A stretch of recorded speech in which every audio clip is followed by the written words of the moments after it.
مولاي صل وسلم دائما أبدا على حبيبك خير الخلق كلهم. مولاي صل وسلم دائما أبدا على بسم الله الرحمن الرحيم.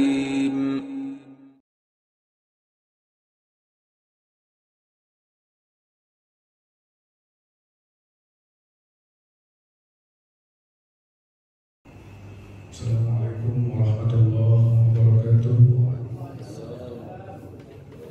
Bismillah, alhamdulillah, wassalatu wassalamu ala sayyidina Muhammad bin Abdillah wa ala alihi wa sahbihi ajma'in, amma ba'du. Segala puja dan puji syukur kita sekali Allah SWT yang memberikan kita limpahan rahmat, hidayah, inayahnya sehingga kita dapat berkumpul kembali di masjid yang kita cintai ini, Masjid At-Taqwa dan Mustaqim. Salawat dan salam semoga selalu tercurahkan kepada junjungan kita Nabi Muhammad sallallahu alaihi wasallam. Mudah-mudahan kita semuanya telah diberikan syafaatnya. Amin amin ya rabbal alamin. Bapak-bapak, seluruh jamaah Masjid At-Taqwa, insyaallah kita semuanya dimuliakan oleh Allah SWT. Alhamdulillah, pada pagi hari berbahagia ini kita akan mendengarkan kajian sebagaimana yang kita ketahui bahwasanya informasi yang telah kita baca atau kita lihat hari ini, pagi ini. Alhamdulillah kita telah kedatangan Ustaz. Sebelumnya saya berikan dulu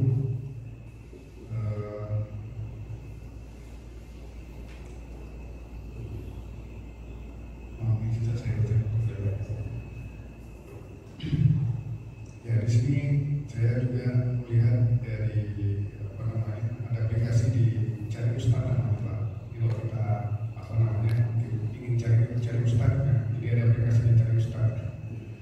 Ini sudah menyebar di di seluruh Indonesia, insyaallah. Nama lengkap beliau Ustaz Kulimba SSG. Beliau merupakan seorang penghafal Quran yang sedang berkhidmat di Pondok Pesantren Darus Sunnah Ciputat.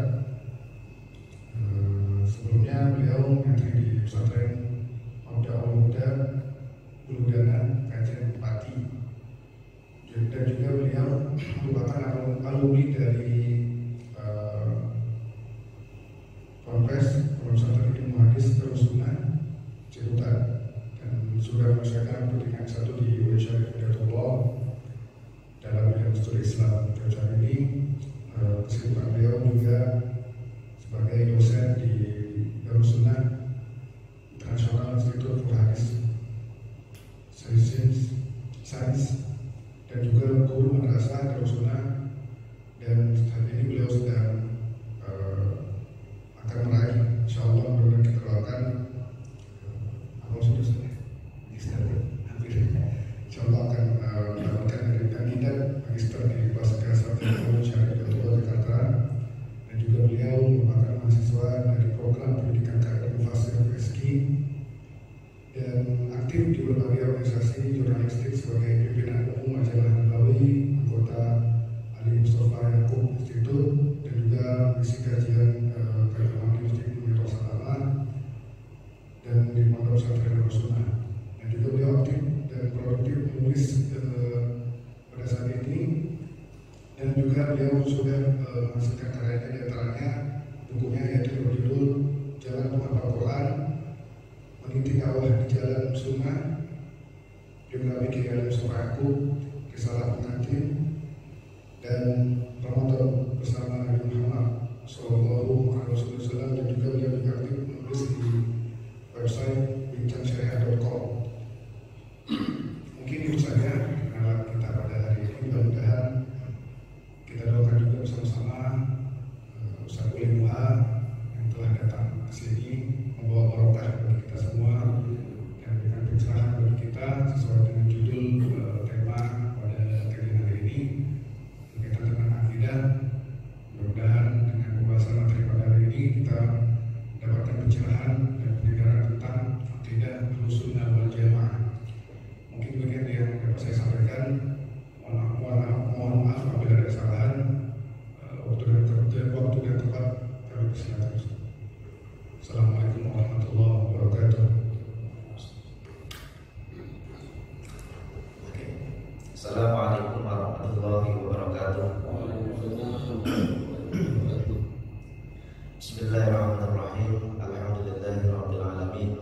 nasta'in ala umuri dunya waddin. Shallallahu wasallam ala asyrafil anbiya'i wal mursalin sayyidina wa maulana Muhammadin wa ala alihi wa sahbihi ajma'in. Allahumma faqihna fid din wa 'allimna ta'wil amma ba'd.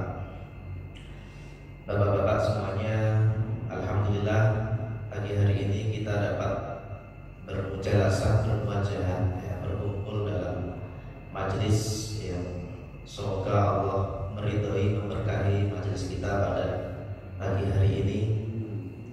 Tentu berkumpulnya kita di sini adalah bentuk nikmat dari Allah yang kalau kita hitung secara terperinci kita tidak akan mampu menghitungnya karena saking banyaknya nikmat dan rahmat yang diberikan Allah kepada kita. Bahkan dalam tidur saja kita diberi nikmat oleh Allah. Apa? Kita bernafas, padahal kita lupa diri sendiri, tapi kita masih diberi nikmat berupa nafas oleh Allah Subhanahu wa Ta'ala. Tentu nikmat yang sekian banyak ini harus kita syukuri, karena kewajiban kita sebagai seorang hamba adalah bersyukur kepada Allah Subhanahu wa Ta'ala yang menjadi Tuhan kita semua. Salawat beserta salam marilah kita sanjungkan kepangkuan Nabi Agung Muhammad Sallallahu Alaihi Wasallam sebagai Nabi kita, sebagai teladan kita, karena tanpa beliau kita tidak tahu apa itu Islam. Tanpa beliau kita tidak tahu ajaran-ajaran Islam, mempraktikkan Islam dan ajaran-ajaran yang lainnya. Maka dengan kita bersolawat kepadanya, semoga itu menjadi jalan bagi kita untuk mendapatkan syafaat dari beliau pada hari kiamat nanti. Amin. Oke, Bapak Ibu, Bapak-bapak semuanya, pagi hari ini kita akan membahas tentang akidah. Oh ya, sebelumnya tadi tidak disebutkan, saya berasal dari Jawa Tengah, Bapak-bapak, dari Jawa Tengah, dari Grobogan tepatnya, atau Purwodadi. Saya dari sana, dan tadi sebagaimana disebutkan, saya pesantren di Pati, di Kajen, di pesantren Kiai Said Mahfud almarhum. Kemudian di Kudus juga, di Kudus itu nyantri Qur'annya, sebelum akhirnya ke Ciputat untuk melanjutkan studi S1. Baik, pada pagi hari ini kita akan mengkaji tentang akidah. Saya membawa kitab nanti selanjutnya yang akan kita pakai untuk sebagai materi kajian. Kitab Fathul Majid karya Syekh Nawawi Banten. Ini merupakan syarat dari kitab Turul Farid tentang akidah. Intinya apa? Kitab ini berisi tentang pembahasan akidah-akidah. Kalau di Indonesia itu terkenal akidah 50 gitu ya. Orang Jawa apa second istilahnya. Gitu. Nanti kita akan bahas pada sisi itu.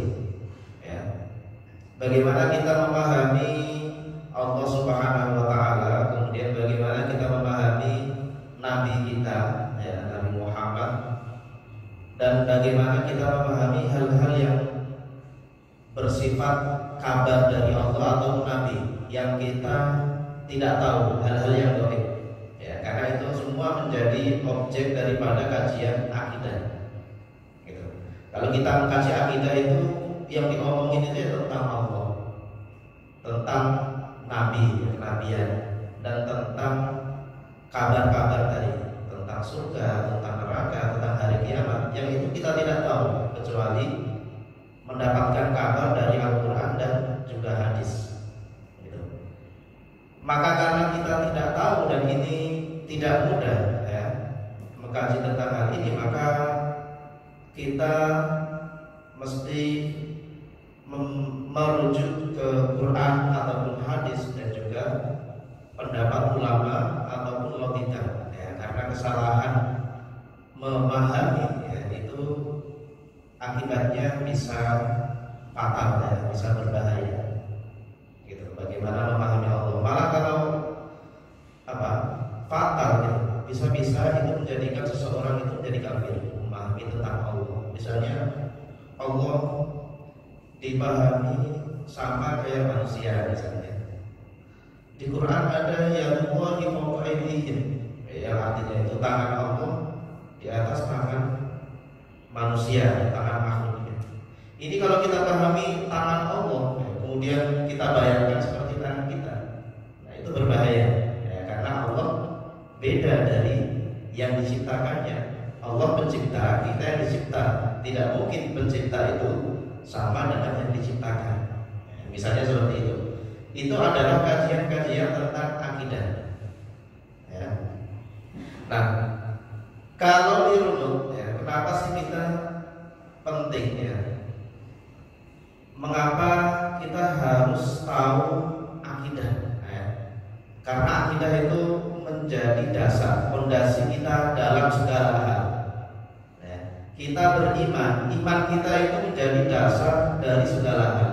Tanpa iman, ibadah-ibadah kita itu tidak ada gunanya. Kita sholat subuh tadi, kalau tidak ada iman ya, di dalam hati kita mengimani Allah, itu sholat subuh kita tidak ada gunanya, karena itu fondasi paling mendasar. Islam itu sebagaimana disabdakan oleh Nabi ya, yang ini kemudian nanti dirumuskan oleh para ulama, itu terdiri dari 3 komponen. Pertama adalah akidah ya. Kemudian syariah, yang nanti turunannya adalah fikih, produk-produk fikih. Kemudian akhlak atau tasawuf. Ini diintisarikan oleh para ulama dari salah satu hadis. Jadi suatu ketika ada seseorang ya. Jadi Nabi ketika itu bersama para sahabat, berkumpul bersama para sahabat. Kemudian datang orang. Orang ini dia putih kulitnya, kemudian rambutnya sangat hitam. Nah, itu dalam hadis itu. Orang ini padahal habis dari perjalanan.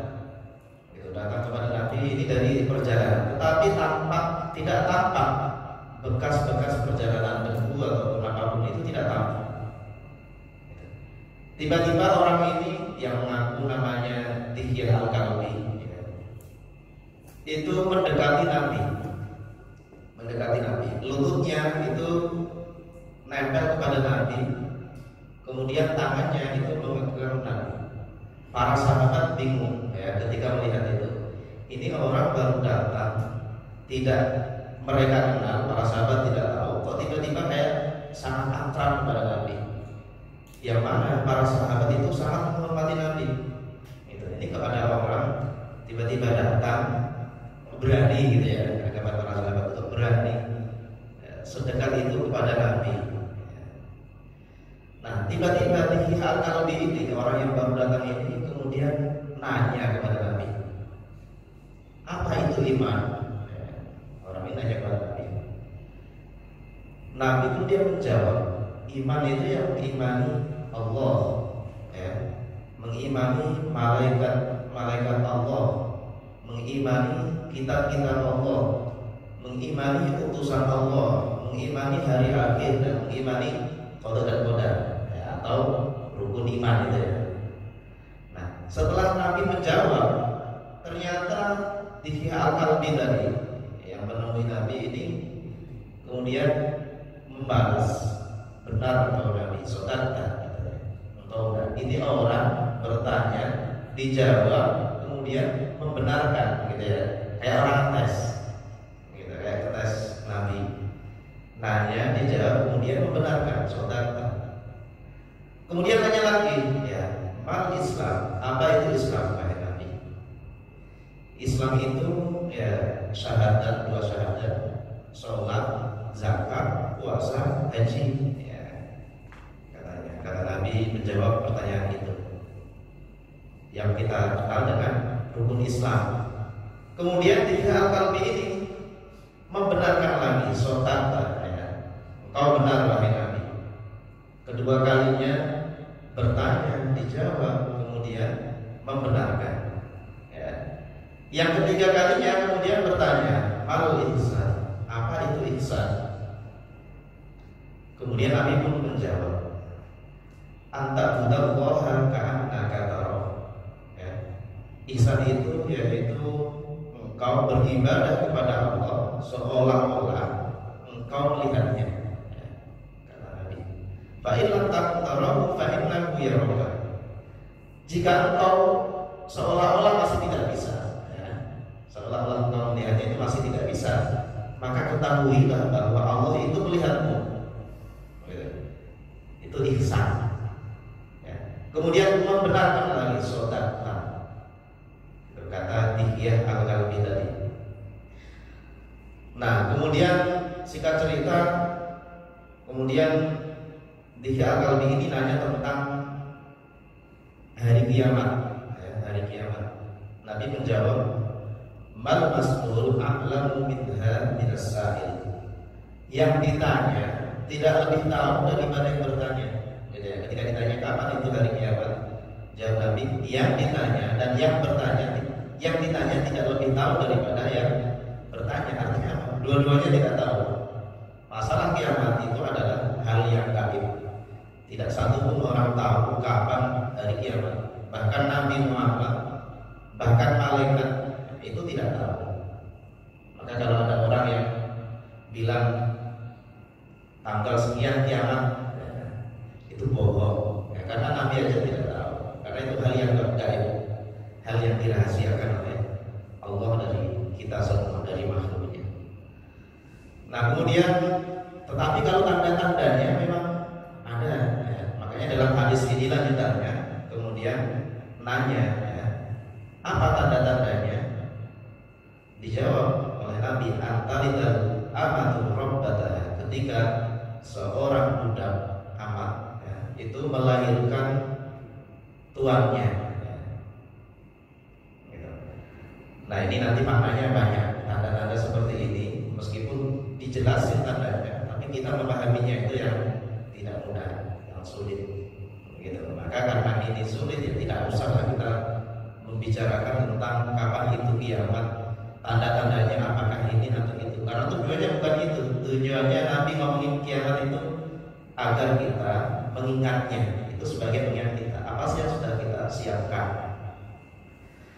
Nah, di akhir hadis ini kemudian setelah para sahabat dan orang tadi, ya, di Al-Kalbi ini kemudian pergi, ya, setelah bertanya 3 pertanyaan ditambah tentang kiamat tadi, kemudian pergi. Para sahabat juga kemudian buyar, ya. Mereka tinggal Sayyidina Umar di sana, ya. Sayyidina Umar masih bersama Nabi. Nabi bertanya, wahai Umar, tahu nggak siapa tadi orang yang tiba-tiba datang mendekati Nabi, nanya, dijawab, kemudian membenarkan. Kata Umar, Allah dan Rasulnya lebih tahu. Kemudian Rasul menjawab, dia adalah Jibril, ya. Jadi yang menemui tadi itu Jibril. Jibril yang menjelma jadi manusia. Ana yu'allimukum dinakum, ya, kata Nabi. Jibril tadi itu sedang mengajarkan tentang agama Islam, gitu. Maka dari sini kemudian para ulama itu berkesimpulan bahwa dari hadis ini bahwa malaikat itu dapat menjelma menjadi manusia. Kemudian yang paling penting dari hadis ini adalah bahwa rumusan Islam, ya, itu terdiri dari 3 ini. Apa? Akidah, ya, tentang rukun iman tadi. Kemudian syariah, ya, atau yang berhubungan dengan fikih, ya, yang syahadat, sholat, zakat, puasa, haji.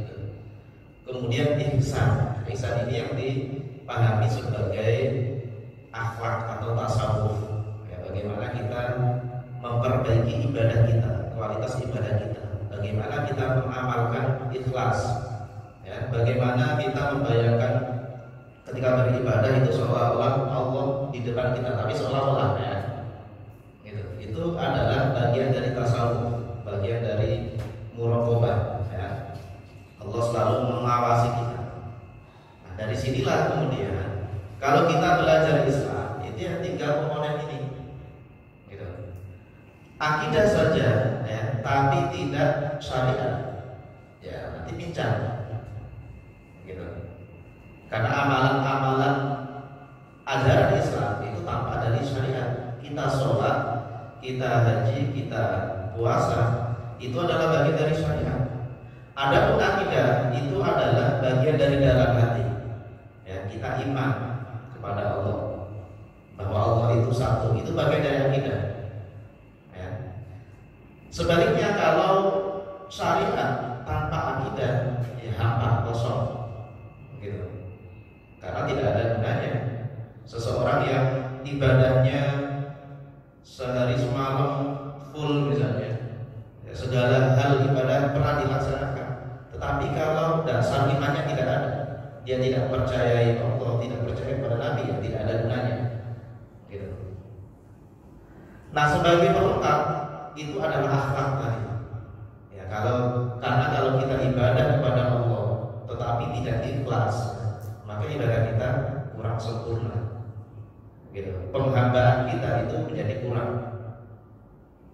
Kalau kita tidak ikhlas, tidak tawakal, misalnya seperti hari ini, misalnya ketika virus corona itu ada di sekitar kita, ini bagaimana kita menyikapi? Nah, ini juga perlu 3 komponen tadi. Bagaimana kita menyikapi dari hati, ya, dari sisi akidah kita. Lalu bagaimana syariat, ya, itu menghukumi, ya, dan bagaimana akhlak atau tasawuf kita, ya, itu menghadapi semacam ini. Misalnya dari segi akidah, ya, ini hari ini pagi ini saya hanya menyampaikan pengantar saja. Nanti untuk materi ke akidah 50 itu kita mulai pertemuan berikutnya. Ya. Ini saya contohkan misalnya ketika pada masa pandemi corona ini, bagaimana seharusnya, bagaimana tuntunan Islam, ya, itu menyikapinya, gitu. Mungkin bisa jadi beberapa sudah mendengar karena sudah 3 bulan lamanya, ya, corona ini ada di sekitar kita. Tapi karena sampai hari ini masih berlanjut terus, ya. Kabar terakhir itu sudah berapa? Sudah 70 lebih, ya, 70.000 lebih. Ya, maka ini masih patut menjadi perhatian kita. Dari segi akidah misalnya, ini harus kita pahami paling mendasar, ya, bahwa apapun yang terjadi di bumi ini, termasuk juga corona, ini adalah bagian dari pengetahuan Allah, bagian dari kehendak Allah. Itu paling mendasar, ya, bahwa tidak ada satupun yang tidak diketahui Allah. Tidak ada satupun yang terjadi, ya, kecuali Allah itu tahu. Makanya ada ayat wa indahu mafatihul ghaibi la ya'lamuha illa hu, ya. Dan di sisi Allah, ya, kunci-kunci kegaiban itu ada dan tidak ada yang mengetahui kecuali Allah. Ya. Wa ya'lamu ma fil barri wal bahri wa ma tasqutu min waraqatin illa ya'lamuha wa la habatin fi dhulumatil ardi, ya. Tidak satu pun daun itu jatuh, ya, kecuali Allah itu tahu. Tidak ada satu pun barang yang ada di lautan ataupun di perut bumi, ya, sekecil apapun, ya, itu kecuali Allah tahu, ya. Jadi segala hal Allah itu tahu, gitu. Dan kehendak Allah, gitu, atas kehendak Allah. Karena tidak mungkin ada hal yang di luar kehendak Allah, karena semuanya adalah kehendak Allah, ya.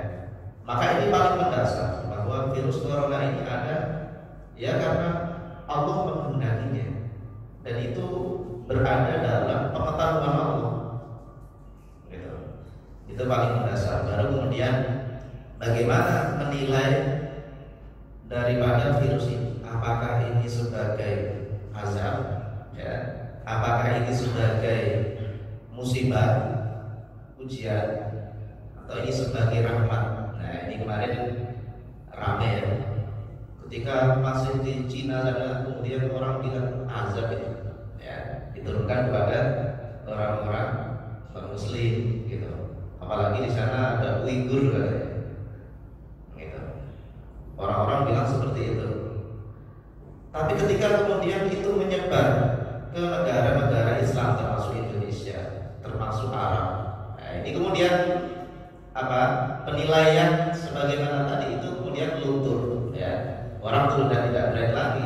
Berani memang mengatakan azab kepada orang-orang di Arab yang dimana di sana ada para ulama, para syekh. Di Indonesia juga ya, kan tidak mungkin kalau seperti itu. Maka kemudian bagaimana seharusnya kita menyikapinya, menilainya ya. Apa sih bedanya azab dan juga musibah ya? Ini juga bagian dari akidah ya. Azab itu kalau ditimpakan kepada orang-orang kafir dan orang-orang yang membangkang kepada Allah ya, orang-orang yang berdosa yang mendustakan para nabi. Seandainya ketika Allah mau mengazab ya, kemudian di situ masih ada orang-orang yang beriman, maka Allah menyingkirkan dulu agar tidak kena.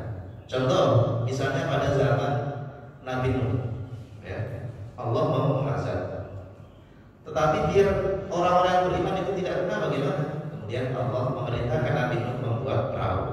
Orang-orang yang beriman masuk ke perahu tersebut, dan yang membangkang, yang mendustakan, ya, mengkufuri Allah, itulah yang kena. Juga yang terjadi pada nabi-nabi yang lain, umat nabi-nabi yang lain itu juga seperti itu. Ya, itu namanya azab, karena diperuntukkan hanya orang-orang yang kufur kepada Allah dan juga membangkang ya, dan mendustakan nabi. Gitu. Nah, kalau musibah, ini kalau umat Nabi Muhammad itu Rasulullah tidak menghendaki, Nabi Muhammad tidak menghendaki. Kalau nabi-nabi terdahulu itu seperti itu, ketika mereka sudah kebangetan, kemudian membangkang, ya, mendustakan, itu kemudian azab turun. Karena nabi juga menghendaki, ya. Misalnya Nabi Nuh tadi, Nabi Nuh itu pernah berdoa, ya, ketika sudah kebangetan, para umatnya itu mendustakan, 1000 tahun lamanya berdakwah tapi tidak dapat apa-apa, hanya segelintir orang ya. Itu kemudian Nabi Nuh itu berdoa, ya Allah, la tadar alal kafirina dayyara, jangan sisakan orang-orang yang mengkufurimu ya, kata Nabi Nuh. Akhirnya kemudian Allah itu mengazab mereka. Tetapi kalau Nabi Muhammad pernah diminta ya, ditawari oleh malaikat Jibril ya, agar mengazab orang-orang, Allah mengazab orang-orang yang mendustakannya, tapi Nabi Muhammad tidak ya. Nabi Muhammad malah justru mendoakan mereka, Allahumma hdi qaumi fa innahum la ya'lamun, ya Allah berilah petunjuk kepada kaumku karena mereka tidak tahu. Ya, ini bentuk rahmat Allah, rahmat Nabi Muhammad ya. Karena Nabi Muhammad itu rahmatan lil alamin ya, karenanya Nabi Muhammad tidak mau gitu umatnya itu diazab, justru malah mendoakan. Nah, itu bedanya. Nah, apa bedanya dengan musibah? Kalau musibah itu tidak hanya diperuntukkan kepada orang-orang yang kufur dan juga orang pembangkang saja, tetapi juga orang-orang yang beriman. Nah, itu namanya musibah ya. Karena musibah ini nanti tergantung pada levelnya ya. Kalau bagi orang yang beriman itu ya sebagai bentuk ujian, mau kenaikan kelas gitu ya, maka diuji melalui musibah. Makanya dalam salah satu ayat itu Allah berfirman, wattaqu fitnatan la tusibanna alladziina dzalamu minkum khassah, kata Allah. Dan takutlah kalian fitnatan la tusibanna alladziina, cobaan ya, ujian la tusibanna alladziina dzalamu minkum khassah, yang tidak hanya menimpa kepada orang-orang yang zalim saja, kata Allah, tetapi juga kepada orang-orang yang beriman, ya itu namanya musibah. Nah, jika demikian, maka apa yang terjadi pada hari ini ya melalui virus corona ini kita pahami sebagai musibah. Ya. Kenapa? Karena menimpa semua orang, mau Islam, mau non-Muslim, itu semuanya kena. Maka ini sebagai musibah. Kalau musibah ya, itu ya bagaimana kita menyikapinya. Karena ini ujian, bagaimana biar ujian kita itu lulus, gitu. Biar ujian kita itu lulus. Maka biar lulus, jangan sampai adanya ujian ini, adanya virus corona ini kemudian memutuskan harapan kita atas rahmat Allah. Jangan sampai karena virus ini kemudian melalaikan kita dari Allah, bahkan mengkufuri, itu naudzubillah min dzalik. Justru malah seharusnya ini menjadi alarm gitu ya, agar kita selalu ingat kepada Allah, agar kita tahu bahwa ini di balik ini semua adalah ada Allah yang maha besar, dan sebaliknya ini menunjukkan bahwa manusia kita ini adalah makhluk yang sangat lemah, gitu, tidak berdaya ya, tidak berdaya. Bahkan di hadapan virus yang tidak terlihat itu kita tidak berdaya.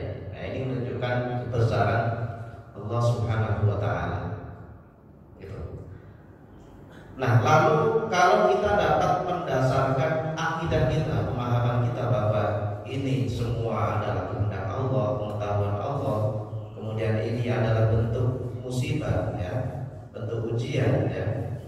Memang ada ya dalam salah satu hadis itu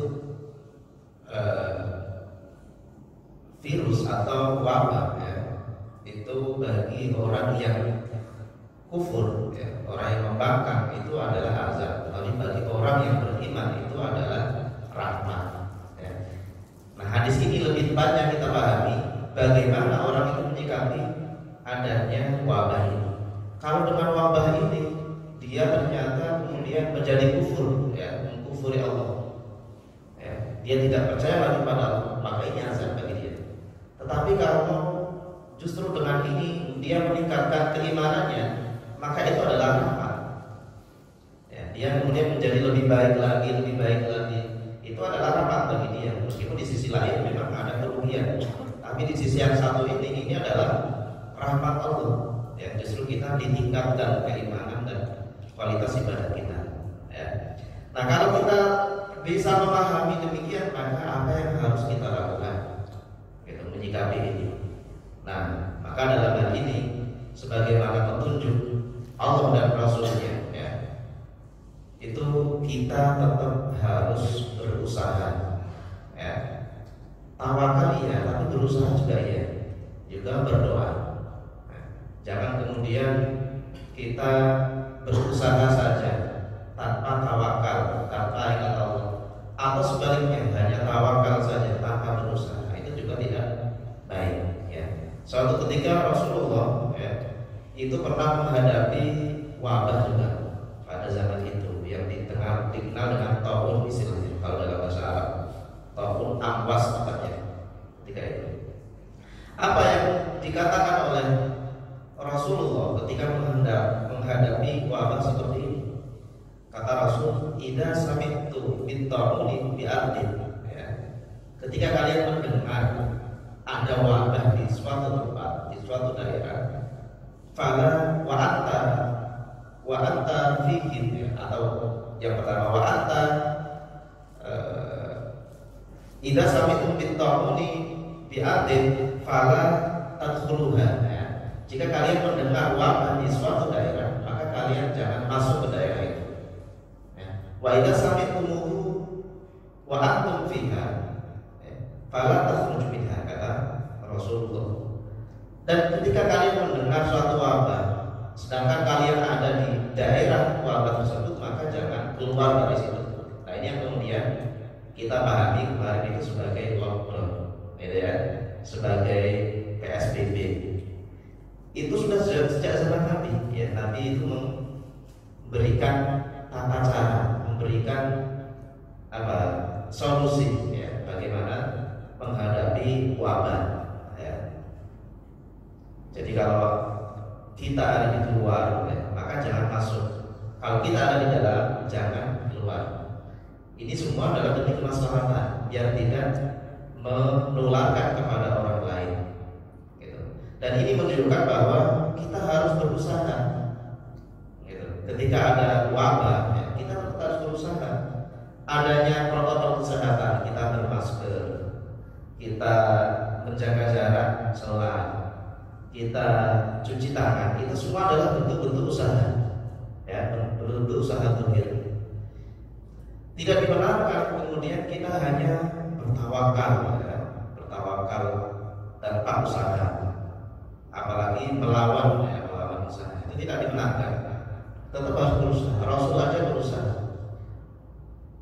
Jangan kemudian kita berkata kalau memang sudah takdirnya ya tanpa usaha. Kalau memang mati ya mati, kalau enggak ya itu tidak boleh ya, jangan seperti itu. Nabi aja berusaha. Nabi itu ketika berperang gitu ya, pernah suatu ketika itu berperang, kemudian masuk waktu sholat. Ya. Ini kan bingung ya, para sahabat bingung. Ini kalau sholat bahaya, nanti musuh menyerang. Ya. Maka kemudian turunlah ayat tentang bagaimana sholat dalam keadaan perang, dalam keadaan takut, yang dikenal dengan sholatul khauf. Di situ diatur tentang bagaimana ketika musuh ada di depan, ketika musuh ada di belakang. Supaya apa? Ya, supaya tidak terkena serangan musuh. Nah, ini adalah bentuk usaha. Bukan berarti kemudian kita bilang terlalu tawakal, terlalu berpasrah. Ya. Kalau memang sudah takdirnya, ya meninggal. Ya, kalau enggak ya enggak, tanpa usaha itu tidak tepat. Iya, memang takdirnya ya iya. Ada ketetapan dari Allah. Tetapi manusia itu disuruh berusaha. Nabi aja berusaha. Pernah suatu ketika sahabat bersama para nabi, ya itu mampir ke suatu masjid. Sahabat ini membawa unta. Ya. Tanya sahabat kepada Nabi, wahai Nabi, unta ini saya ikat atau saya lepaskan saja? Kata sahabat, bukankah kalau kita kalau memang takdirnya itu unta ini hilang, ya meskipun diikat jangan hilang. Kalau takdirnya tidak hilang, meskipun dilepas tidak akan terlepas, ya, kata sahabat itu. Tapi apa jawaban Nabi? Kata Nabi, ikil wa tawakal. Ikat dulu baru tawakal. Jangan tiba-tiba tawakal tanpa usaha. Ya itu namanya nekat, konyol. Ya. Usaha dulu baru tawakal. Gitu. Tawakal tanpa usaha, ya, itu bikin hidup kita pesimis. Usaha tanpa tawakal bikin hidup kita sombong. Ya. Kalau kita berusaha kemudian tidak tawakal, lupa Allah, nanti kita sombong. Kenapa? Karena seolah-olah apa yang kita lakukan, apa yang kita dapatkan itu atas usaha kita sendiri, tidak ada peran Allah di sana. Tetapi kalau tawakal tanpa usaha, ya hidup kita akan pesimis. Gitu. Kita tidak punya semangat hidup karena hanya berpasrah saja, gitu. Dan itu tidak dibenarkan. Maka ini harus seimbang. Ya kita berusaha dengan apa? Dengan masker, dengan cuci tangan, dengan menjaga jarak. Itu adalah bagian dari usaha-usaha. Setelah itu ya sudah kita bertawakal. Sayyidina Umar aja ketika pada masanya ya pada masa kekhalifahan Sayyidina Umar itu juga sama. Ketika itu beliau mau ke Syam, daerah Syam. Sampai di tengah jalan Sayyidina Umar beserta rombongan ini ditemui oleh Abu Ubaidah bin Al-Jarrah dan Mu'adz bin Jabal, karena keduanya ini menjadi petinggi di sana di Syam. Kemudian disampaikan bahwa di Syam ini sedang terjadi wabah amwas tadi ya, wabah yang menular. Lalu Sayyidina Umar ini berdebat dengan Abu Ubaidah dan Mu'adz bin Jabal. Abu Ubaidah dan Mu'adz bin Jabal ini pengen Umar itu tetap masuk ke sana, ya, ke Syam, ya, sebagai khalifah. Itu karena sudah hampir sampai sana. Itu mereka tetap pengen. Tetapi Umar apa? Umar mengurungkan, tidak mau. Ya, Abu Ubaidah bilang, bukankah kita melawan? Bukankah kalau Umar itu mengurungkan, ya, engkau wahai Umar Khalifah, kalau mengurungkan pulang itu sama halnya dengan melawan takdir katanya. Gitu. Kalau memang takdirnya meninggal ya meninggal, kalau enggak kata Abu Ubaidah. Tapi apa jawaban Umar? Jawaban Umar karena ingat hadis tadi ya, hadis Nabi tadi, kemudian menjawab, saya ya dan beserta rombongan ini mengurungkan niat untuk ke Syam dan pulang kembali, itu adalah bagian dari perpindahan dari satu takdir ke takdir yang lain, gitu ya. Perpindahan dari satu takdir ke takdir yang lain. Jadi bukan berarti kemudian seolah-olah ini menentang takdir, bukan. Ini juga bagian dari takdir. Makanya kalau ada orang yang mempertentangkan, menghadap-hadapkan, mau takut Allah atau takut virus, ya, ini tidak tepat mempertentangkan seperti ini. Seolah-olah ini sesuatu yang bertentangan. Lebih takut Allah atau takut virus, ya. Tidak perlu itu dipertentangkan, ya. Karena kita berusaha, kita bermasker, kita menahan diri di rumah, itu bagian dari takut Allah, gitu ya. Bagian dari usaha, bagian dari menjalankan agama. Jadi jangan kemudian itu ditentangkan, ya. Dipertentangkan. Kemarin apa masjid-masjid itu ditutup, atau di sini itu kan kemarin enggak ya, kemarin beberapa tempat itu ya di, apalagi di Jakarta di zona merah itu kan masjid ditutup, itu kan semua juga bentuk bagian dari usaha, ya. Nah itu jangan kemudian ditentang-tentangkan, dihadap-hadapkan seolah-olah usaha itu bertentangan dengan rasa takut kita kepada Allah.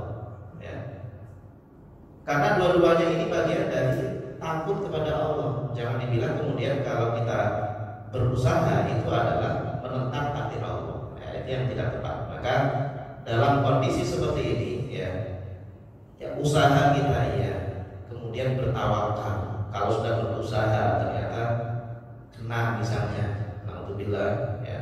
Apalagi kemudian yang meninggal, maka itu dihitung sebagai mati syahid, sebagaimana terdapat dalam hadis Nabi bahwa al-maqtul wa ta'un syahid, orang yang terkena wabah, orang yang sakit perut ya, kemudian meninggal, itu kematiannya disebut sebagai syahid predikatnya.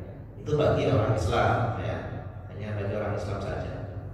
Tapi ya itu setelah berusaha, kita usaha, tawakal, lalu serahkan kepada Allah dan berdoa, ya itu ya. Jadi kalau ini kita lakukan maka insya Allah semuanya komplit, ya. Kita sebagai makhluk yang berusaha sudah kita lakukan, kita sebagai makhluk juga bertawakal sudah kita lakukan, dan sisanya adalah berdoa. Kalau kita berdoa itu kita menjadi optimis, itu kita yakin, gitu. Maka kita harus menjaga iman kita ya, tapi juga imun juga ya, iman dan imun itu harus kita jaga. Tidak hanya imun saja tapi juga iman. Jangan iman saja tanpa imun ya. Jadi dua-duanya juga harus kita jaga semua. Nah itu cara kita menyikapi ya, pandemi atau virus yang ada di sekitar kita. Ya, baru nanti kemudian bagaimana cara sholat, ya, kenapa sholatnya pada saf-saf di jarak-jarak misalnya. Ini kan tidak sesuai tuntunan fikih ya. Ini kan kalau di fikih itu kan disuruh merapatkan barisan. Nah itu bagian ranah dari syariat ya. Jadi kalau akidah itu tadi yang saya jelaskan, bagaimana kita memahaminya sebagai takdir, kehendak Allah, bagaimana kita harus berikhtiar, bertawakal, itu bagian dari akidah. Tapi kalau urusan kenapa kita berjarak, apakah ini boleh sah atau tidak sholatnya ya. Kenapa, apakah yang ketika sholat Jumat itu diliburkan kemudian diganti sholat zuhur itu sah atau tidak, boleh atau tidak, itu ranah bagian dari fikih atau syariat tadi, bagian yang kedua ya.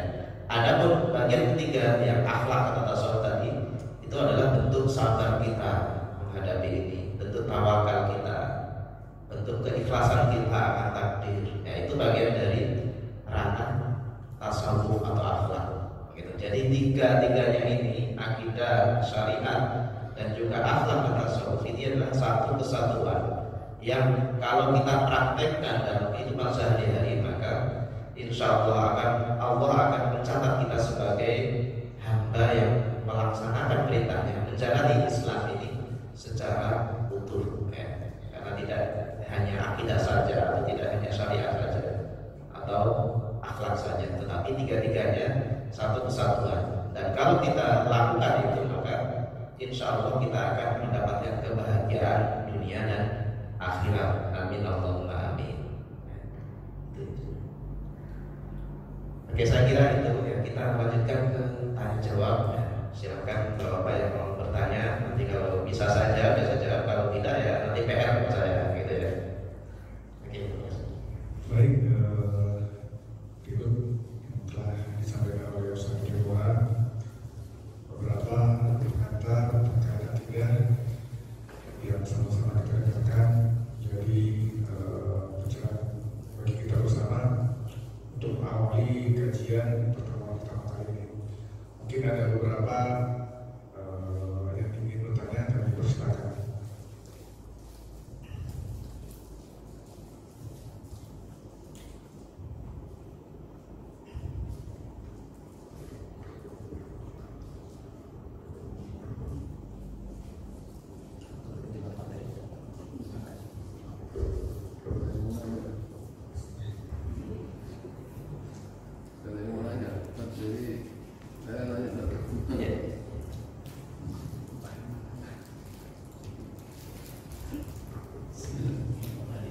Assalamualaikum warahmatullahi wabarakatuh.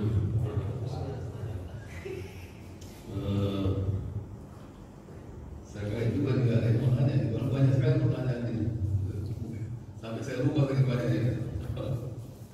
Tapi dari yang aktual sekarang ini datanya masalah pandemi COVID-19 ini ya.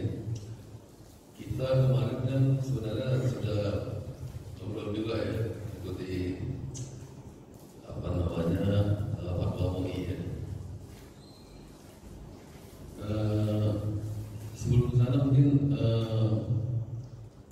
kita ini kan bisa dikatakan negara Islam yang negara Muslim yang besar ya.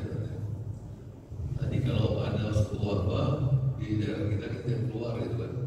Tapi di wabah tempat lain pastinya ada juga fatwa MUI yang terkena wabah itu dia masuk ke Indonesia gitu. Tapi ini nggak ada fatwa MUI ini pertanyaan aneh juga buat saya gitu kan. Karena itu nggak mungkin berpindah ke Indonesia tanpa mereka ini kan gitu masuk gitu. Ini menyangkut eksistensi kredibilitas MUI ya Pak ya, jangan hanya sudah terjadi jadi menyusahkan, seakan-akan ada berpendapat menyusahkan umat gitu sampai dilarang untuk beribadah gitu. Kita ini alhamdulillah masih daerah hijau di sini, alhamdulillah. Nah ini pun saya waktu itu sempat di mana ya waktu itu ya. Kita kan ada kalau MUI suruh lockdown kan gitu. Kita seminggu sebelum Lebaran saya ya alhamdulillah yang mana ini kalau di KM di sini ya. Nah waktu saya berini sendiri ya dari baca gitu kan. Saya putuskan untuk membuka gitu. Hanya sendiri lagi saya gitu kan. Wah ini kalau dekat juga saya. Baru MUI waktu itu masyarakat ini tutup gitu. Alhamdulillah nggak ada apa-apa ya. Alhamdulillah masih ini kita kan khatam lagi Al-Quran ini kan seminggu ya bukan gitu. Alhamdulillah. Tapi kalau saya nggak kebayang lagi kalau misalnya terjadi gimana itu tadi? Itu posisi saya gimana gitu loh? Saya tanpa berdiskusi lagi waktu itu kan. Dan saya baca akhirnya saya ya kita buka ini hari ini gitu, kita terawih gitu, terus sambil itu lanjut gitu. Itu yang kedua. Yang ketiga ini saya paling apa namanya yang sering menghantui ya, apa namanya semacam ya jadi pemikiran terus gitu kan. Gak jauh-jauh saya apa namanya tentang keghaiban Sakaratul Maut aja ya. Saya ngebayangin orang yang Sakaratul Maut itu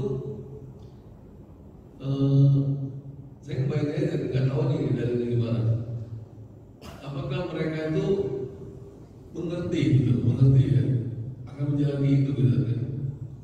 Karena secara zahir kita lihatnya kan orang itu meninggal terus kemudian dikubur gitu.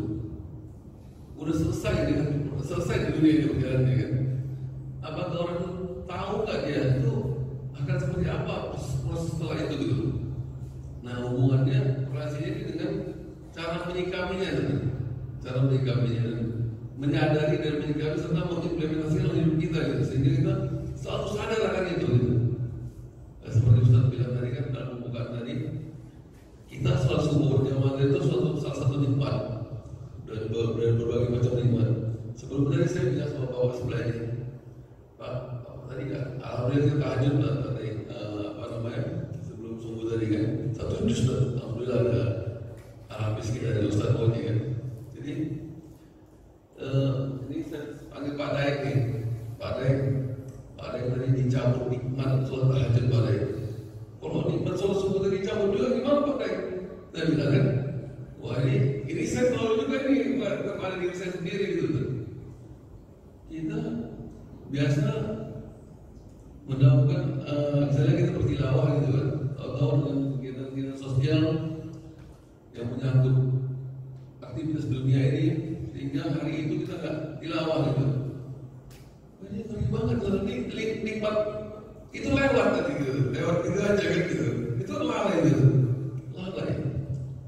Jadi hubungan tadi itu dengan pintu alam kubur tadi sama maut itu, ini bagaimana tadi? Sehingga orang itu selalu sadar gitu ya. Jadi nggak pernah lalai kita gitu. Jadi tiga dulu lah sebentar lagi. Masih Assalamualaikum warahmatullahi wabarakatuh. Maksudnya benar. Mungkin ditahan dulu, kita akan langsung dijawab oleh Ustaz. Oke.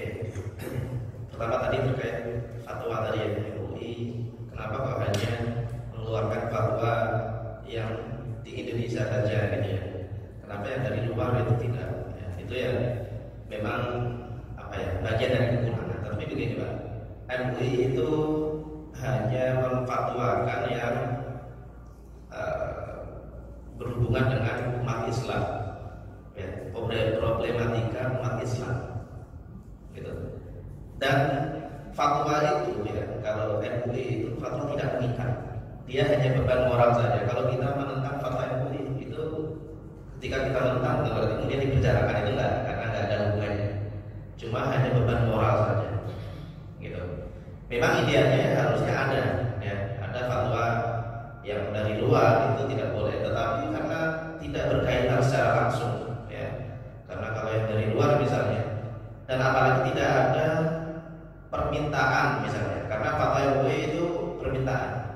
Kalau tidak ada yang meminta, ya itu tidak muncul, gitu. Tetapi secara ikatan tadi tidak mengikat, ya. Nah, kalau orang yang dari luar kemudian jangan masuk, dari luar negeri nggak boleh masuk Indonesia, itu harusnya peraturan pemerintah, kebijakan pemerintah, ya.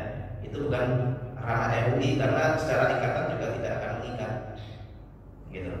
Tetapi kalau yang berhubungan dengan misalnya sholat Jumat kemarin, kemudian tarawih, ya, Idul Fitri, ya, itu memang berhubungan dengan umat Islam, ya, umat Islam secara langsung.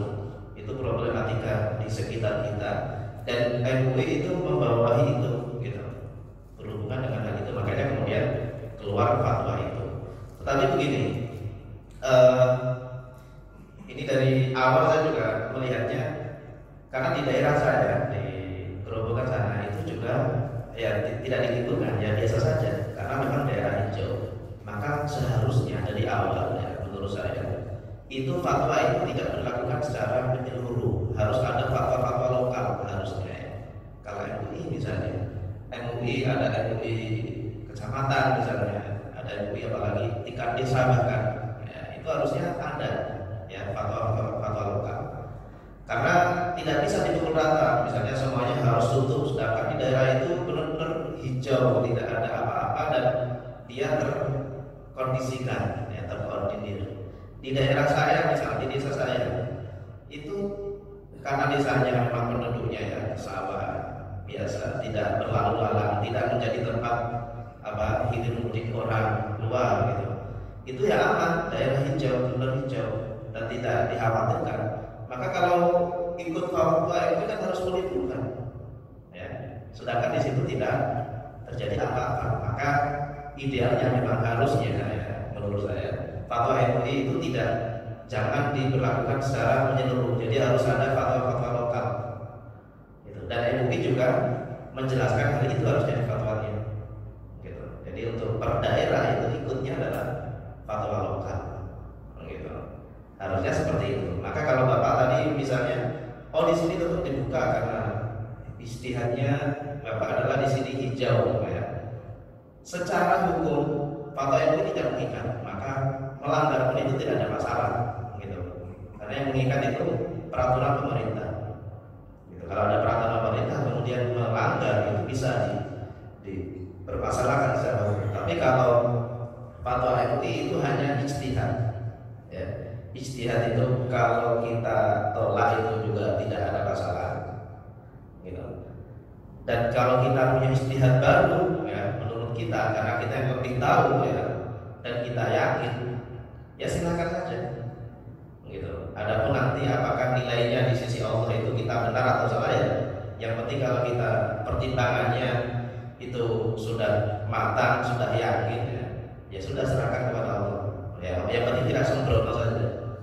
Gitu. Misalnya begini, oke, fatwa MUI itu melarang, ya. Tetapi MUI tidak tahu daerah sini, lebih detail sini misalnya, siapakah jamaahnya misalnya, apakah ada orang luar misalnya, apakah masjid ini dijadikan jadikan hilir mudik orang mampir misalnya. Terus kemudian berdasarkan pengamatan ahli medis misalnya di sini, atau berdasarkan informasi yang kita tahu di sini memang tidak ada hijau, benar hijau, tidak ada kasus sama sekali.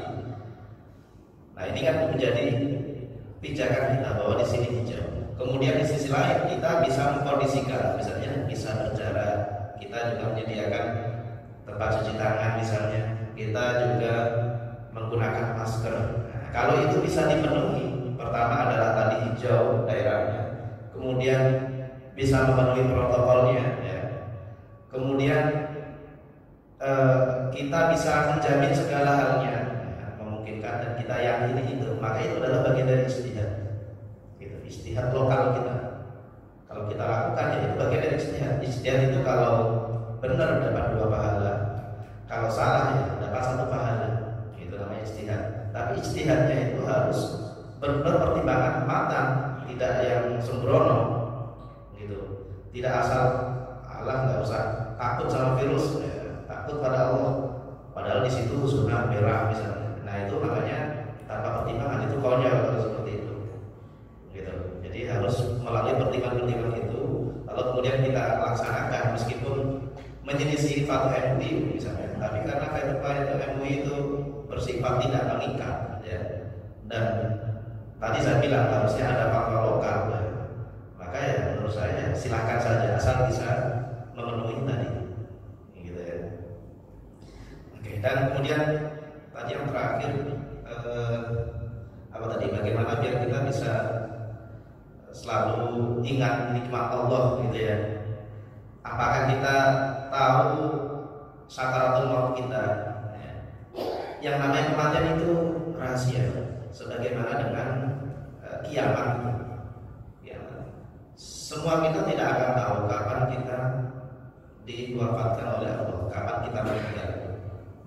Bahkan 1 jam kemudian misalnya ada orang mati, dia tidak tahu kalau akan mati ketika itu. Karena yang namanya ajal itu kan, ya, bagian dari rahasia Allah, kita tidak tahu, tidak bisa dipercepat, juga tidak bisa ditunda. Ya, kalau memang sudah ajal ya sudah waktunya. Tetapi kapannya itu orang tidak akan tahu, karena itu bagian dari rahasia Allah, gitu. Maka bahkan misalnya ada firasat-firasat, ada firasat, ada tanda-tanda misalnya, itu orang tahunya biasanya setelah dia meninggal. Oh, dulu ketika 10 hari sebelumnya kok dia seolah-olah kayak ngomong mau pergi misalnya,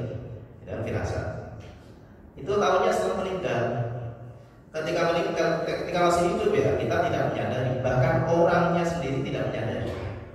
Gitu. Orangnya sendiri itu ngomong-ngomong seperti itu tidak menyadari gitu. Baru setelah meninggal itu kita melihatnya sebagai firasat kematian. Gitu. Karena ini bagian dari hal yang gaib ya, yang rahasia, ya, kita tidak tahu ya, maka harus kita siapkan. Gitu, harus kita siapkan. Gitu. Makanya kata Nabi itu kan kafa bil mauti wa'idah. Cukuplah kematian itu menjadi mau'idah, menjadi pesan ya, menjadi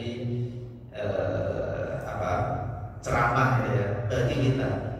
Dengan adanya orang yang meninggal misalnya, itu kemudian kita menjadi pengingat gitu, bahwa kita juga akan meninggal. Tidak tahu kapan, bisa jadi cepat, ya, bisa jadi lambat, tapi pasti kita mati ya. Tapi kita pasti kita mati. Karenanya ya, maka harus kita siapkan ya. Kita siapkan. Tidak usah menunggu tua ya. Karena kematian itu tidak mengenal umur, tidak mengenal tempat juga. Ada orang yang meninggalnya itu ya kan dia di rumah terus bisa jadi ya. Tahu-tahu meninggal. Entah kenapa ya, dia di jalan, dia meninggalnya di jalan. Ada juga yang biasanya di jalan tapi matinya juga di rumah juga ada. Karena tidak mengenal tempat, tidak mengenal waktu. Ya itu kematian. Maka harus kita siapkan dengan apa? Dengan bertakwa kepada Allah. Bagaimana biar bisa kita selalu bertakwa, biar bisa kita selalu ingat kepada Allah? Itu kuncinya adalah di hati kita. Kalau kita selalu ingat kepadanya ya, maka secara otomatis ya, iman kita itu naik ya, ibadah kita itu naik, dan itu melalui pembersihan hati ya. Hati itu kalau kata Imam Ghazali ibarat cermin. Cermin itu ya, kalau kita bercermin, kalau cerminnya keruh ya, kotor, itu gambar kita itu tidak jelas. Tapi kalau cerminnya bersih, bening, kinclong, itu gambar kita itu jelas. Demikian halnya kalau hati kita itu bersih, itu tampakan atau cahaya Allah itu ibaratnya, itu akan selalu tampak di hati kita. Allah itu lalu kita akan ingat terus kepada Allah. Tapi kalau hati kita itu kotor ya, semakin kotor itu semakin menjauhkan kita dari Allah. Lupa karena bayangan Allah ibaratnya itu tidak tampak dalam hati kita, tidak tampak dalam cermin hati kita. Maka bagaimana biar hati kita itu selalu bersih kinclong? Ya kita gosok terus dengan apa? Dengan akhlak kalian. Gitu. Akhlak itu menjadi obat hati, menjadi pengkinclong hati. Gitu. Kita bersedekah, kita tawakal, kita ikhlas, kita sabar. Itu adalah bagian-bagian dari cara membersihkan hati. Semakin bersih, maka tingkat ingat kita kepada Allah itu semakin meningkat terus, ya, semakin bertambah, dan itu secara otomatis itu akan menjalankan ibadah kita. Gitu. Kalau sudah seperti itu ya, segala hal itu akan kita nilai secara positif. Kita nilai apa? Ingat Allah terus. Gitu. Segala tindakan kita, segala apa yang kita lakukan, mau di masjid, mau di luar masjid, itu akan selalu kita orientasikan bahwa ini adalah wujud penghambaan kita kepada Allah, gitu ya. Nah kalau sudah bisa seperti itu, yaitu semuanya akan menjadi bernilai ibadah semua, gitu, bernilai ibadah semua, dan hidup kita akan selalu positive thinking terus menerus. Hanya saja ya, tabiat manusia, kita manusia itu ya kadang lalai. Kita ini tabiatnya bodoh. Tabiatnya kalau pas susah itu ingat Allah. Kalau pas lagi banyak dapat nikmat malah lupa. Ya, padahal harusnya itu dibalik ya. Ya juga dibalik, artinya ya mau keadaan susah, mau keadaan senang itu ya harusnya ingat Allah, harusnya bersyukur. Gitu. Ketika susah sabar, ketika suka, ketika enak ya bersyukur setinggi-tingginya. Harusnya seperti itu. Tapi tabiat manusia, ya saya katakan tadi, tabiat manusia itu seperti itu. Ya. Tapi meskipun itu menjadi tabiat, itu bisa kita latih, bisa kita rubah dengan apa? Dengan akhlak-akhlak tadi. Makanya akhlak itu, tasawuf itu adalah pembersih hati. Ya. cara kita mencerminkan dari itu melalui akhlak tadi, gitu ya. Jadi seperti ini kita kemarin dapat tolong juga. Ini kita pasang karpet aja nih, karena kalau Jumat kan sholat Jumat udah penuh kan. Apalagi nanti kalau sholat Id nanti penuh ini kan, insya Allah penuh gitu kan. Nah ini mau kita pasang karpet nih, atau rapat-rapat aja gitu. Kalau tadi justifikasi tadi tuh, daerahnya kan hijau nih gitu. Memang terkadang kayak kemarin itu sholat Idul Fitri ya, ada orang tuh datang, kita kan mau nggak melarang dia gimana gitu kan, yang si orang apa, orang luar itu ada orang Afghanistan, orang apa, itu orang Afghanistan lagi, dia datang ke sini dia, tahu ini, mau kita melarang gimana, datangnya udah sholat subuh lagi, gimana, wah ini gawat juga, keder juga kita, gimana ini, nah ini tadi kita mau pasang itu karpet, karena udah nggak cukup gitu, apalagi sholat Id nanti, gitu, gimana tadi? Ya itu tadi kembali lagi kalau memang tadi buset melarang itu gimana caranya? Pak nggak boleh. memang ya serba salah juga ya. Tapi tadi Pak, kalau memang ya itu kembali ke kita. Kalau kita memiliki kemampuan untuk beristihad, untuk menimbang-nimbang tadi, itu silakan istihad. Tapi kalau yang memang tidak punya kemampuan ya sudah ikut fatwa MUI misalnya. Kalau tidak punya bisa mempertimbang-timbangkan seperti itu. Nah, kalau keadaannya misalnya tadi, ada kan susah gitu memilah ini ada orang luar masuk, ya otomatis ya bagaimana kita yang penting bisa mengkondisikan protokol kesehatan itu kalau saya. Nggak mau masker lagi waktu itu dia. Kan kamar ini Bismillah aja, alhamdulillah nggak ada. Nah itu yang harus kita peringatkan harusnya. Gitu. Peringatan bagaimana ya? Diomongin buat bisa, atau bisa juga misalnya dikasih atau dikasih tulisan misalnya, kalau bingung untuk menegur ada tulisan di depan harus pakai masker misalnya ya, itu kalau bingung menegur, karena kita nggak boleh soal sini, belum boleh ini khusus untuk RW sini aja gitu, gimana ya? Bisa-bisa aja tapi kurang gak etis gitu ya, karena ada orang mau beribadah nanti kayak apalagi dia udah bilang saya udah keliling-keliling tempat ini sholat gitu ya. Saya selama Ramadan itu kemarin dia waduh gak. Mungkin yang bisa dilakukan jaga jarak, coba hati-hati, maksudnya sebenarnya aturannya harus pakai masker karena masker sih masker. Iya harus, yang penting upayanya bagaimana kita bisa ini mengkondisikan gitu aja sih. Jangan di pintu masuk tuh ada di dalam gitu. Karena kalau melarang kemudian nggak boleh gitu, nanti kesannya nggak etis karena melarang orang mau beribadah, apalagi dia sudah nyari-nyari kan. Jadinya Gitu. katanya waduh. Memang harus ada dalam keadaan seperti ini harus kita bisa berinovasi tapi tetap dalam koridor agama gitu ya, dalam koridor agama. Misalnya kalau di daerah saya itu ketika masjidnya itu sudah terlalu penuh gitu, karena menjaga jarak, kemudian dipecah. Bagaimana pecahnya? Dengan menggunakan satu musola lain ya, itu dipakai sebagai masjid sementara, jadi dibagi jadi dua. Nah, misalnya seperti itu kan bagian dari inovasi tapi tetap dalam koridor agama ya, semuanya juga demi kemaslahatan bersama gitu. Demi kemaslahatan orang banyak, ente nggak belum boleh sih jawab aja gitu. Atau di belakang. Di sini lah kita ya. Ya seperti Tidak itu. sungguh lagi. Ya mungkin ada yang ingin ditanyakan lagi ke Bapak yang lain, kami persilakan. Tidak tanya. Tersirat. Assalamualaikum Ustaz. Waalaikumsalam. Jadi saya memahaminya itu dalam kita berkehidupan itu ada tiga nih, ada dari akidahnya, kemudian dari syariat, sama satu lagi yang Akhlak tasawuf. tasawuf.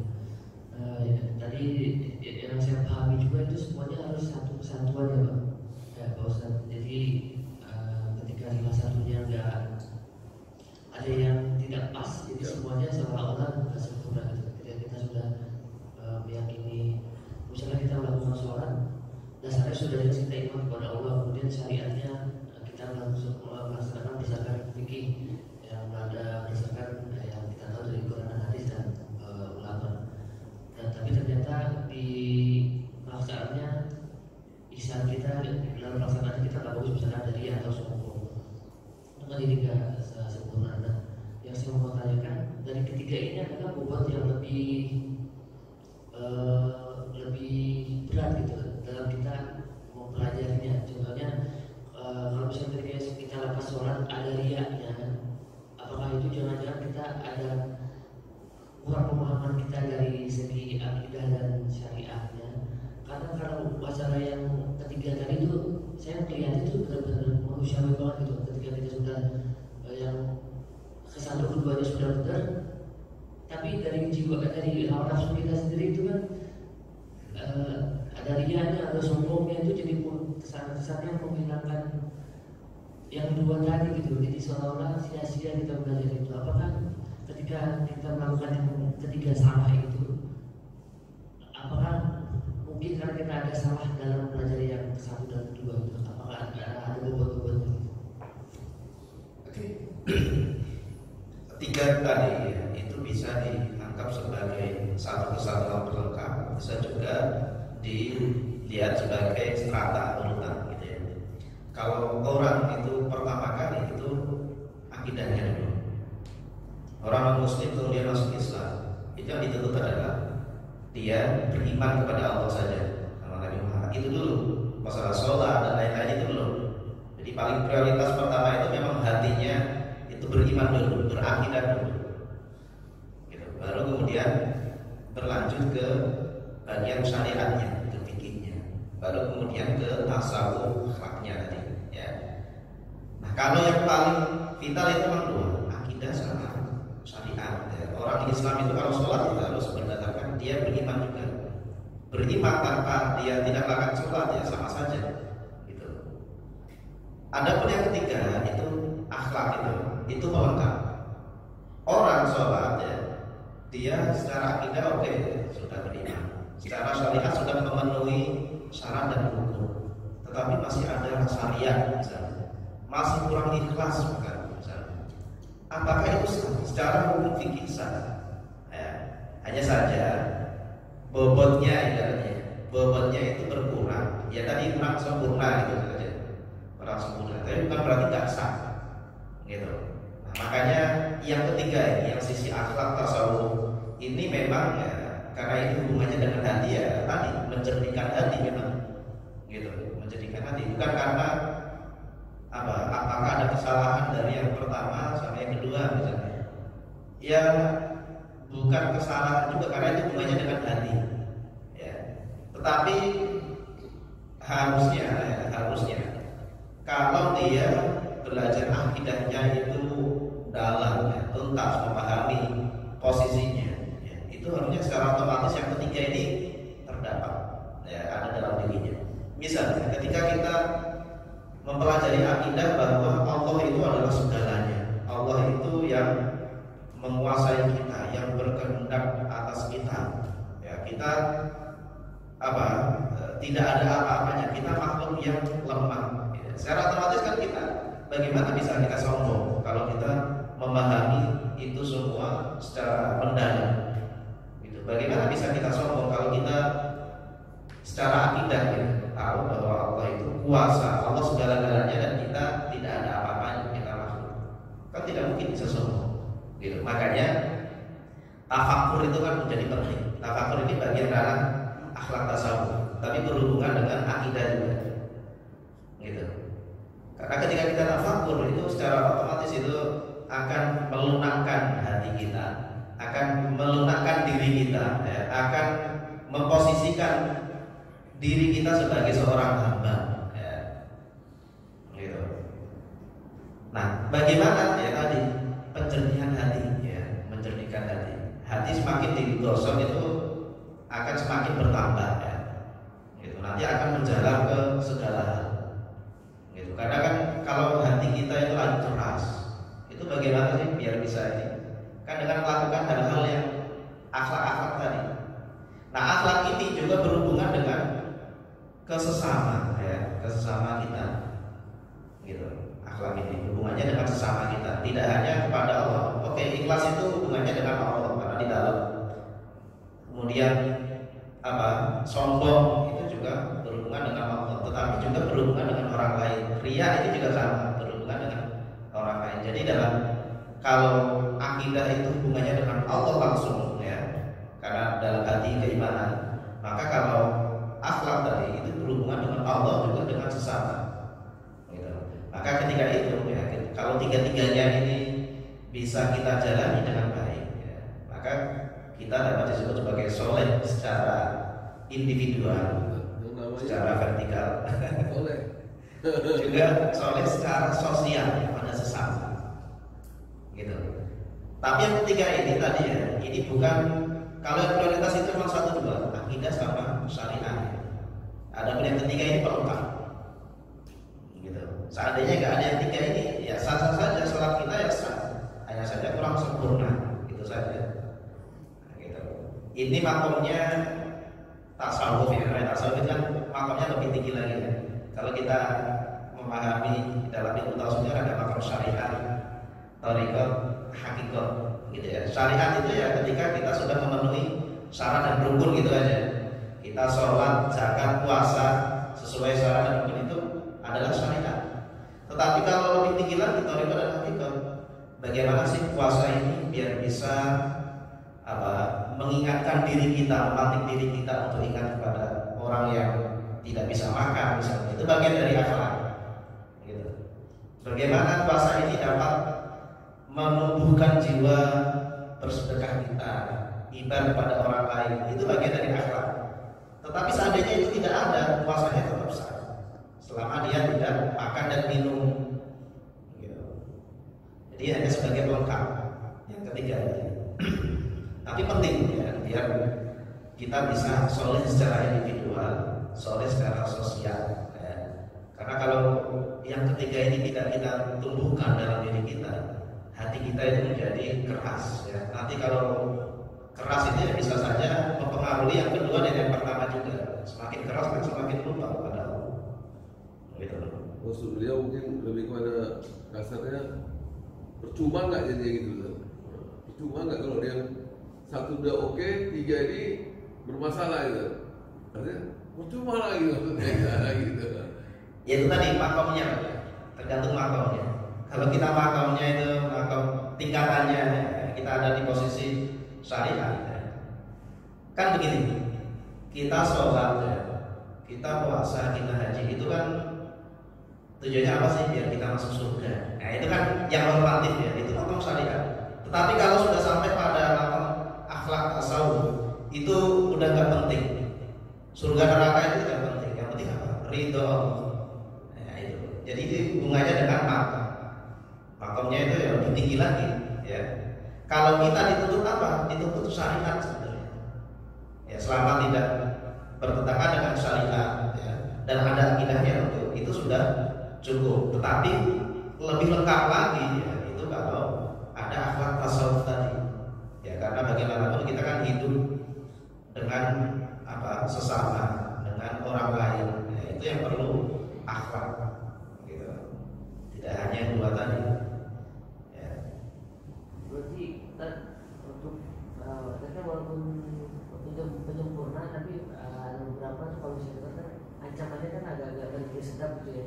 Misalnya kayak zaman kita ada riaknya itu, jadi pahalanya kan istilahnya ya cuma dapat pujian orang aja, gitu kan. Pahalanya dapat sama keutamaannya itu sendiri kita nggak dapat. Nah, mungkin tipsnya apalagi kita harus mendalami akidahnya lebih dalam lagi supaya kayak ria, sombong, ujub itu dari Nabi Ibrahim itu hilang. Tipsnya lebih ke situ atau ada tips lain?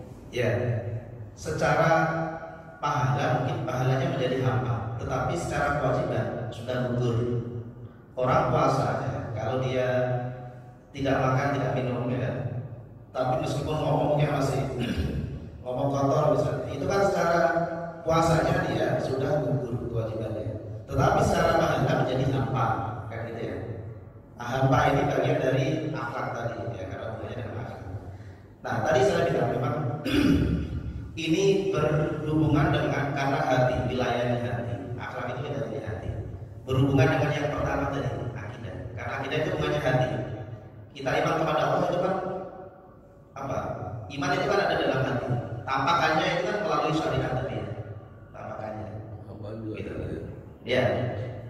Nah karena ada dalam hati maka berhubungan dengan yang pertama. Ya, akhlak itu berhubungan dengan yang pertama. Ketika kita akidahnya itu sudah matang, ya, sudah tinggi, sudah mengetahui posisi kita bahwa Allah itu kuasa, kita tidak kuasa misalnya, bahwa Allah itu yang maha tahu, kita ini orang bodoh misalnya, bahwa Allah itu yang maha segala-segalanya dan kita ini berbeda, ya, kita lemah. Nah melalui itu kalau kita tafakuri itu adalah akidah. Tetapi kalau kita tafakuri secara dalam, kita renungi secara mendalam, itu nanti yang berbuah akhlak gitu ya. Berbuah akhlak gitu. Sombong sudah nggak ada lagi nanti ya. Iya, sudah hilang. Ketika kita tahu posisi itu, bagaimana kita bisa bersombong gitu kepada Allah? Ibaratnya malu gitu ya. Mau kita lemah, kita tidak punya apa-apa, ada Allah yang maha besar. Gitu. Jadi itu bentuk perenungan-perenungan seperti itu ya. Itu merenungi ketika akidah sudah mendalam, kemudian kita renungi itu buahnya adalah ya, gitu. Tapi kalau lebih detail lagi ya kita belajar akhlaknya itu ya. Kita belajar akhlak tasawuf gitu. Kita pelajari itu untuk melunakkan hati. Gitu. Jadi dua-duanya ya akhlak sama akidah itu tempatnya sama, ada di hati. Gitu. Dan berhubungan tapi berbeda sisinya gitu ya. Kalau akidah itu ke atas gitu ya, ke atas ke Allah. Juga Nabi juga sebenarnya. Tapi kalau apa tasawuf akhlak tadi buahnya gitu ya, buahnya. Ini kan buat itu, buat hati, bukan kopi ya. Iya. Saya pernah dengar lupa saya ada diskusi seperti ini kira-kira nih. Jadi ketika di yaumul hisab ada seseorang yang dihisab, dia sudah mengakui aja dia punya apa-apa gitu. Cuma dia masih punya kalimat tauhid dan Allah. Ini yang masih bisa menyelamatkan dia gitu. Dan ada itu diskusi ya? Ada. Saya pernah dengar aja lupa. Iya, seperti itu memang ada. Kalau kisah-kisah seperti itu memang ada, tetapi ya, itu kan jalur lain ya. Dan kalau jalur normal itu ya ketika kita melakukan ibadah, kita memperbanyak ibadah ya nanti Allah akan masukkan kita ke dalam surga. Tapi memang ada kisah-kisah yang seperti tadi dia sekian tahun seumur hidup berdosa, ya, hanya punya bekal dari Allah itu. Ada kisah-kisah seperti itu. Nah itu bagaimana sih memahami? Ya. Nanti bisa kita pahami secara logika, juga bisa kita pahami secara akidah. Secara logika misalnya ya, kalau kita secara ilmu ya, secara keilmuan, kalau dalam hadis itu kan ada maka fi akhir umrihi yaqul la ilaha illallah dakhala jannah gitu ya. Dan siapa yang pada akhir umurnya itu membaca la ilaha illallah maka dia masuk surga. Itu dari satu sisi. Dari sisi yang lain ya, nanti adalah dari sisi hatinya ya. Ketika orang membaca la ilaha illallah gitu ya, dan ini menjadi nilai betapa beratnya la ilaha illallah gitu ya. Kalau la ilaha illallah ini kita pahami secara mendalam ya, ini kan mengesahkan Allah ya, bahwa tiada Tuhan selain Allah. Tiada Tuhan selain Allah itu kemudian kita wujudkan dalam hati, kemudian memunculkan diri. Saya adalah hamba yang hina, yang banyak dosa, yang menyadari hal itu, dan saya tidak punya bekal untuk masuk surga. Saya hina, misalnya gitu. Kemudian menyadari dirinya sebagai orang yang hina, orang yang banyak dosa. Nah ini kan nilainya menjadi besar, meskipun hanya la ilaha illallah. Gitu. Tapi kalau hanya ucapan saja la ilaha illallah tanpa penghayatan, yaitu nilainya hanya sedikit gitu ya. Nah, karena bernilai besar tadi ya, memunculkan dalam hati yang sedemikian besar, itu bisa mengalahkan saudaranya. Nah, gitu ya, bisa mengalahkan saudaranya. Maka dari situ, sisi itulah kemudian Allah itu punya hak prerogatif gitu ya. Allah itu punya pertimbangan khusus pada orang yang seperti ini, yang demikian ini. Ketika dia kemudian bertaubat, meskipun awalnya dia adalah pelaku maksiat ya, tapi karena di akhir umurnya dia berkata la ilaha illallah dengan segala penghayatannya, dan itu menjadikan dirinya itu kemudian menghamba, merasa hina, merasa dosa, dan bertaubat. Nah, itu nilai plusnya, nilai yang justru nilai itu dapat mengubur segala perilakunya, perilaku maksiat sebelumnya. Gitu ya. Makanya kemudian nilainya menjadi besar, dan ini dia kemudian dimasukkan surga. Gitu. Ada juga misalnya orang yang menolong hewan, misalnya beri minum gitu ya. Itu kalau dalam kisah beri minum kucing misalnya karena kelaparan, kemudian masuk surga. Nah, itu kan ya jangan kita pahami hanya sekedar ngasih minum saja, tapi bagaimana dia melihat makhluk lain itu kelaparan, kemudian dia membantunya. Itu kan sisi-sisi yang kemudian menjadi nilai yang besar. Makanya pahala itu nilainya adalah bisa berkurang, bisa bertambah. Gitu. Ya, menarik tadi. Kemarin saya baru dengar nih, baru dengar. Jadi hubungannya dengan tadi menjelang akhir ini dia mengucapkan kalimat tauhid itu. Nah, orang yang katanya menjelaskan Al-Quran itu kan mencabut pendengarannya, pendengarannya. Saya lupa mana duluan. Sehingga ketika bimbing akhirnya gitu ke telinganya mengucapkan la ilaha illallah itu sudah nggak ini deh, tapi hatinya lah yang ini yang berbicara gitu, mengucapkan itu bukan karena pendengaran itu ya, karena orang itu udah mau meninggal, udah cabut dulu pendengaran, penglihatan gitu. Makanya kalau dokter tuh di center matanya udah kosong itu, udah hilang, ini udah menjelang ini, udah dokter pun udah tahu tuh, udah tinggal ini aja gitu. Nah, itu gimana tuh? Karena orang bilang, apalagi kebiasaan di di umat kita kan, kalau udah meninggal itu kan ya semoga husnul khotimah gitu. Kan itu udah kayak lagi udah terjadi, udah nggak bisa lagi ini kan gitu. Nah, tadi masa hatinya juga tadi gimana itu? Iya, memang itu hubungannya dengan hati ya. Ketika orang itu kalau udah biasa mengingat Allah ya, itu ya insya Allah Allah akan membimbingnya di akhir hayatnya itu ya insya Allah husnul khotimah gitu ya. Meskipun kita tidak tahu, karena itu juga bagian dari rahasia apakah akhir hayat kita itu adalah orang yang beriman atau tidak, itu kan tidak tahu. Kadang ada orang yang sepanjang hidupnya baik, tapi kemudian di akhirnya husnul khotimah juga ada gitu ya. Tapi yang namanya manusia itu hanya bisa berusaha kan gitu ya. Adapun misalnya ya memang orang ya, tapi kita tidak tahu juga ketika mau meninggal itu apakah dia bisa mendengar atau tidak. Tapi itu tidak menjadi patokan ya. Harusnya ya sepanjang hidupnya yang menjadi latihan gitu ya. Jadi latihan agar di akhir hayatnya itu kemudian husnul khotimah. Adapun orang-orang kok kemudian mengajarinya membaca la ilaha illallah, itu bagian dari perintah Nabi. Nabi itu bersabda, "Laqinu mautakum."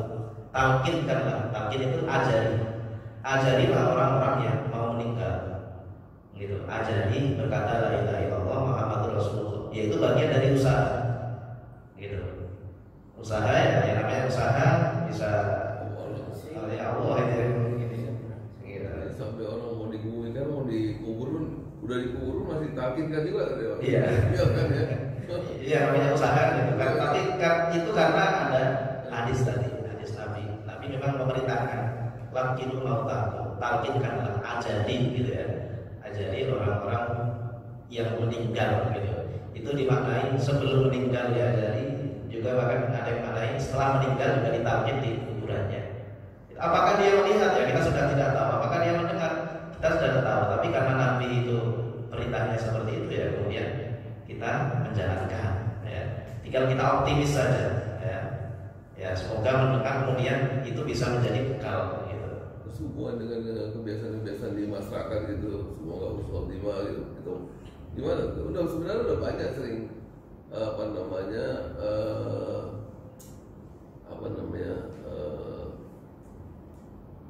ajaran-ajaran tentang itu kan itu nggak itu nggak tapi masih terus aja kan itu. Gimana? Itu bagian dari doa. Untuk kita semua gitu loh maksudnya. Bagian dari doa ya. Ya sah-sah saja, yang namanya mendoakan itu kan ya yang baik-baik. Bahkan orang yang sepanjang hidupnya itu dia bermaksiat misalnya, itu aja masih perlu kita doakan yang baik-baik gitu. Orang yang kalau meninggal itu kan biasanya kalau di sholatin itu ada isyad, persaksian. Dia orang baik atau buruk misalnya. Orang itu kan tidak mungkin kita bilang buruk, meskipun bisa jadi sepanjang hidupnya itu dia buruk berlaku maksiat, tapi kita tidak elok dan kita harus mengatakan baik ya. Baik ini nanti bisa dipahami sebagai paling enggak dia itu sudah baik karena orang Islam gitu, minimal itu baik ya. Karena dengan itu semoga itu bisa menjadi persaksian dan doa bagi dia gitu. Karena sesama Islam ya harus kita doakan seperti itu gitu. Meskipun kita tahu sendiri di depan mata kita dia sepanjang hidupnya ya pelaku maksiat gitu. Tapi tetap harus kita disyahadkan sebagai orang baik gitu. Bukan berarti kita berbohong, bukan. Paling enggak itu baik sebagai orang Islam karena dia Islam. Meskipun aplikasi ajaran Islamnya itu tidak dipraktekkan misalnya, tapi paling enggak dia Islam dan itu sisi baiknya. Itu mungkin ada kajian-kajian lebih dalam lagi Ya bisa kita. Artinya gitu. Tapi yang bersaksi terhadap yang itu nanti diminta pertanggungjawaban nggak? Iya, paling tidak itu dia bersaksi karena dia baiknya karena Islam, dia beragama Islam. Gitu. Minimal itu maksudnya. Minimal itu sisi baiknya gitu ya. Gitu. Karena memang hadis Nabi itu kan ya kita diperintahkan untuk bersaksi dan saksi baik. Di hadisnya itu kan ketika disaksikan baik kemudian dia masuk surga, ya dianggap sebagai orang baik masuk surga. Nah itu kan ya kemudian menjadi bagian dari doa ya, sekaligus ya kalau itu dituntut atau dari segi logika ya tadi baiknya itu baik Islam gitu. Itu baik minimal lah gitu ya. Baik minimal. Bukan. Dalam fikih itu tidak dianggap sebagai kebohongan, tetapi sebagai ishad baiknya itu minimal baik Islam gitu. Ya, yang muslim ya ini ya. Iya, karena sama muslim ya, seperti itu. Gitu. Dan tidak elok juga kalau kita bilang buruk itu. Jadi meskipun baiknya itu ada satu, Islam itu saja buruk ya kita sebut sebagai baik. Selama ini kan mencontoh gitu. Biasanya kan begitu kan. Ya, kita sering sampaikan bahwasanya almarhum seperti yang selama hidupnya ada di antara kita benar-benar orang baik gitu kan. Maka kita yang tahu sendiri ya baiknya itu sisi itu, gitu, menunjukkan ke sisi itu, begitu. Termasuk kalau kita tidak tahu sama sekali, ya, kita orang luar kemudian ikut menyolati, misalnya, ya melihat sisi itu, ya. Orang muslim ya tadi. Melihat sisi itu ya, karena dia muslim itu baik, kalau ada sisi muslimnya. Nah itu ya, itu bagian doa sekaligus bagian dari persaksian. Gitu. Siapa tahu dengan itu kan ya Allah itu melihatnya sebagai baik, itu kan urusan Allah. Gitu. Kita sebagai sama umat Islam ya, gugur kewajiban menyolati kemudian diminta persaksian tadi. Gitu. Tapi tidak dituntut gitu karena tadi melihatnya sisi itu tadi. Selama ini kita mencontoh aja gitu ya. Ya, baiklah Bapak-bapak semuanya, jemaah Masjid At-Taqwa yang dimuliakan Allah SWT. Waktu sudah menunjukkan jam 7 tepat, maka marilah sama-sama kita akhiri kajian subuh ini dengan meneruskan hamdalah alhamdulillahirabbil alamin. Khusus kepada Ustaz Guru Jemaah, saya mewakili dari seluruh jemaah kami banyak terima kasih atas kajian pada pagi hari ini tadi telah kita awali dengan pembukaan kata pengantar dari Ustadz saya tentang masalah akidah, syariat dan akhlak sama-sama kita dengarkan.